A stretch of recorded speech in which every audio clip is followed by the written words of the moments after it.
Rockstar Games co-founder Dan Houser expressed skepticism for an AI-powered future, saying that the executives pushing it are, quote, not the most human or creative people, and predicting the digital equivalent of a mad cow disease outbreak. Welcome to Inside Games Daily, the only gaming news show brave enough to agree with a gaming executive for once. I'm here in the desert where we're installing a bunch of AI server farms, Lawrence. Oh, I thought you were in the desert investigating Jeff Keighley's weird monolith. That's got to be Half-Life 3, Bruce! You got to go out and find it out. Come on, man. What else could it be? Nah, it's not. It's Elder Scrolls Online or some shit. God, you're right. They're adding some kind of fucking Eldritch minigame that's just going to be fishing. Speaking on the Chris Evans Breakfast Show, Dan Houser shared some refreshingly negative perspectives on AI. He said, quote, some of these people trying to define the future of humanity, creativity, or whatever it is using AI are not the most humane or creative people.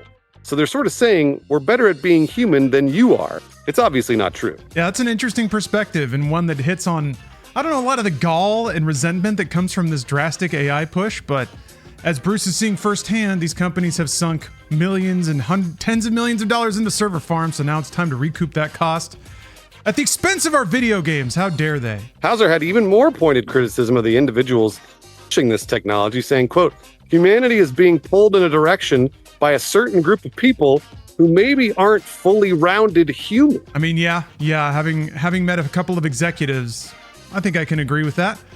Houser shared an even more welcome vision of the future, and that's one in which AI drives itself insane. Houser predicts that, quote, AI is going to eventually eat itself, since all AI does is scour the internet for existing information and regurgitate it. Yeah, this is an interesting perspective. He said, quote, the internet's going to get more and more full of information made by the models.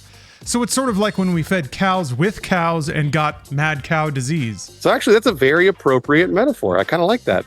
He's not all doom and gloom on the technology, though, admitting that AI will, quote, do some tasks brilliantly, but it's not going to do every task brilliantly. Fittingly, Houser gave this interview to promote his new book titled A Better Paradise, in which game developers are on the run from an AI entity they helped create and unleash on the world. That's fun. The book is set in the same universe as an upcoming game from Third Ventures, Houser's new studio.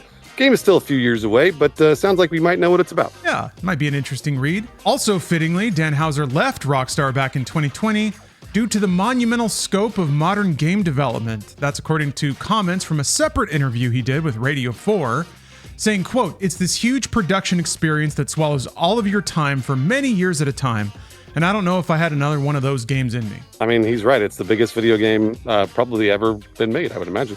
As game development gets longer and more expensive, many other gaming executives have celebrated AI as the magic to increasing game budgets. Yeah, Electronic Arts notably has gone all in on AI, especially after their acquisition and the piles of debt they're now under. EA CEO Andrew Wilson said that, quote, this remarkable technology is not merely a buzzword for us, it's the very core of our business.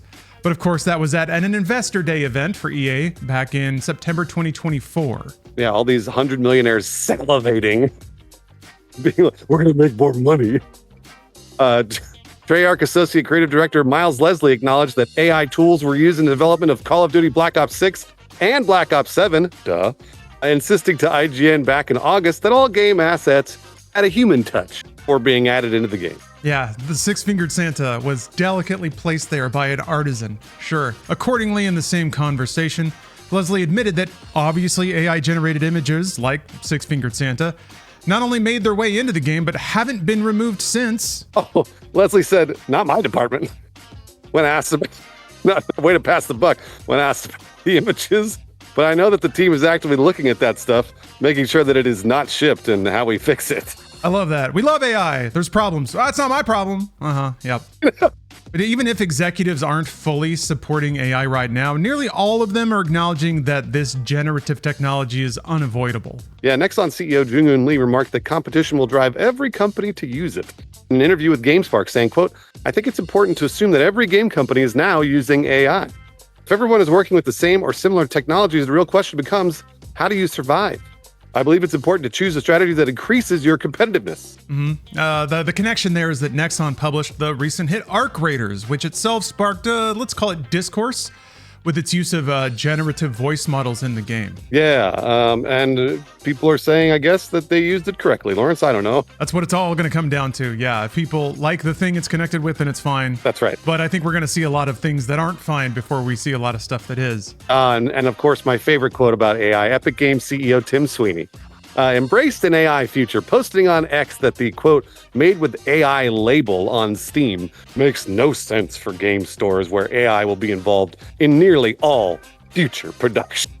Yeah, that's not great to hear, but I also kind of get it in a way. It's like labeling a film as like having computer generated imagery or computer color correction. It's every film. And for a long time, it was garbage and most people hated it. And then it eventually was used properly, or the tools became good enough that you couldn't tell they were there. And I feel like that's where we're at right now. There's a transitionary period where people are rushing to that, anticipating that it will cut costs and save money. And like Junhoon Lee said, if all your competitors are using it and you're the business mind in the room, you can't afford to be the last person not using it, especially if it's going to empower them to make more products for cheaper and essentially bully you out of the market. Yeah, this is it's something that I've seen a lot posted on the internet recently about AI, which is the end game to AI is that less humans work on something. And I don't necessarily know if that is good for creative things. I would like to see more creative things made by humans, not by robots, or even by our regurgitation of, but it's not AGI, Lawrence, it's AI. So it's still made by a human. It's just they've regurgitated it now. So to me, I don't necessarily like the way it's going right now. And it's starting to make me feel a little bad. It's making me feel bad too, especially because the things that bring me the most life are the creative, profound games that have a real human element. I don't know though, I go both ways. I think AAA games, just kind of basically by logistic forces, have lost that soul already. It's kind of impossible to preserve a clear human creative vision when you're splitting up a game across 8 dev studios and 800 people, and each department has hundreds of people with multiple layers of management that all have to relay information up and down. I think just the sheer size of some of these projects have made soul impossible to maintain through the process. So in a way, maybe this is the most optimistic I can ever be. Maybe AI will, if it does trim down project size, it will allow those powerful human voices to endure versus having these massive budgets that force managers to not take risks, to design purely by focus testing. We get a group of people in here. If they say they don't like it, we cut it out because we can't afford to have anything in the game that might drive people away.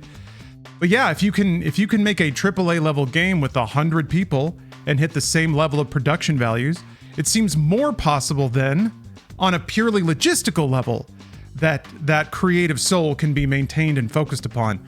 But then again, if you have creative artists that are just generating racks and racks of concept art, and all that's in there is just stuff that's been produced before, it does seem less likely then that you'll get a new profound idea and a game that has a real focused creative drive. So I don't know. I feel like it can go both ways. We're in an era now where I think there's going to be more people using it wrong than using it air quotes right, if there is such a thing. And by right, I just mean invisible to the user in a way that makes the end product better rather than worse.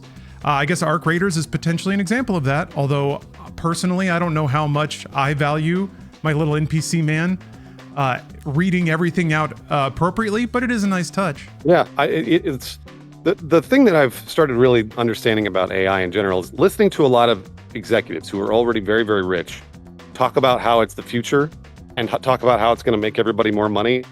Be scared. It sounds like a bunch of people who, I don't know if you remember like NFTs, but NFTs were the thing that like every tech bro come out and be like, guys, the NFTs, it's going to make you $1 billion. And it was all a grift. It was all kind of a hustle. So like, that's what this is starting to feel like. And I know that, again, seen many, many posts on the internet about how the AI bubble in investments is going to be a thing. It's going to pop. It's going to pop relatively soon is what people are saying. Because it's it's an Ouroboros of just companies investing and spending and investing and spending.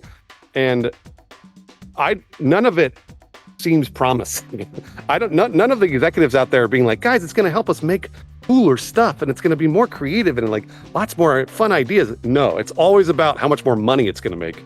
And I know I'm sort of saying the same thing over and over again, but the more that I hear it, the more I start to really question who is telling me these things. Yeah, it reminds me of the metaverse. Remember when that was supposed to be the future of the internet and everybody was going in hard on it, and there were these studios that sprung up out of nowhere, getting venture capital funding, promising to make all these technologies that would link everything together, and then it evaporated because nobody wanted it.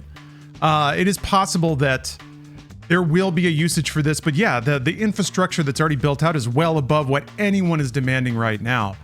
And yeah, we're feeling the negative consequences of it right now, whereas we're not getting that many great games yet. DDR5 RAM is ridiculously expensive. I remember even in 2020, a lot of semiconductors and stuff were getting snapped up for crypto mining and shit like that. So yeah, these investment bubbles tend to snap up a lot of money and resources that could go into something that people actually want. But instead, it's just this delirium of people with more dollars than sense, I guess, just chasing whatever's the common trend. And I don't know, in some way, it's funny because we're talking about how inhuman AI is, but these bubbles are a uniquely human behavior. So I don't know where I fall on that. I wanna villainize AI for not being human, but then I hate these things that humans choose to do. And that also includes buoying up a bunch of know-nothing, brash, talking completely out of their ass executives, where all they have to do is convince every other person in the room that they're the guy. But that doesn't mean that they have any skills, or they're actually talented at anything, or I don't know. I was just looking at some stats that like executive leadership uses AI way more than like lower level workers. And that makes a lot of sense to me because all they do is just deal in human bullshit. So I don't know. It's meet the old boss or meet the new boss, same as the old boss in a way. But I would still rather the human soul be there, as illogical and stupid as it is. Absolutely. When it comes to creative projects, 100%. I want to see what a human made. I want to see regurgitation of other things. That doesn't sound like good art at all, and it never will be. So it's, hopefully where we are on the path to. You wrote this in the script, and I was gonna talk about it just very briefly, but really good point, Lawrence, which is about we want to see some failures. Yeah. and Black Ops 7 is looking like one of those failures. Yeah, it's still Call of Duty, so it's probably selling at a mark that other games can't. But yeah, that's what I'm waiting for, is the cautionary tale, the project that Andrew Wilson says this is the one, and it comes out and people just aren't there for it at all because there's nothing there to be there for. So then what I want, and this is ridiculously optimistic of me, I want executives to go all in on this and for it to fail so spectacularly that they can't bullshit their way out of it. I don't know if that's possible, but yes, hopefully some of these game studios will invest so much money and produce raw garbage at such a scale that the failure is impossible to ignore, and they get kicked out, and then they grift their way into the next venture capital bubble, which is usually how it goes. We'll see, but that's why I typically don't want to see any game fail, but Black Ops 7, as AI as it seems to be, there's a little gratification there. As much as I don't want to admit it, I'm kind of glad that it dropped off. I think you're kind of right. I think we're getting to that cautionary tale pretty quick. Thank you very much for watching, and thank you for being human. As far as we know, you're human, so we hope we're not assuming too much. And we also like to shout out a few special humans, we think, that keep the show going by supporting our Patreon. The Inside Games Patreon was definitely made by a human. Lawrence made the Patreon. I know that for a fact. So thank you for supporting it with your, I believe, digital dollars are still real dollars. Justin Wenlett, Kyle Heaton, Brian Cosner, Monkey Butlers, and Pitstrip for bravely keeping things organic in these increasingly cyberized times.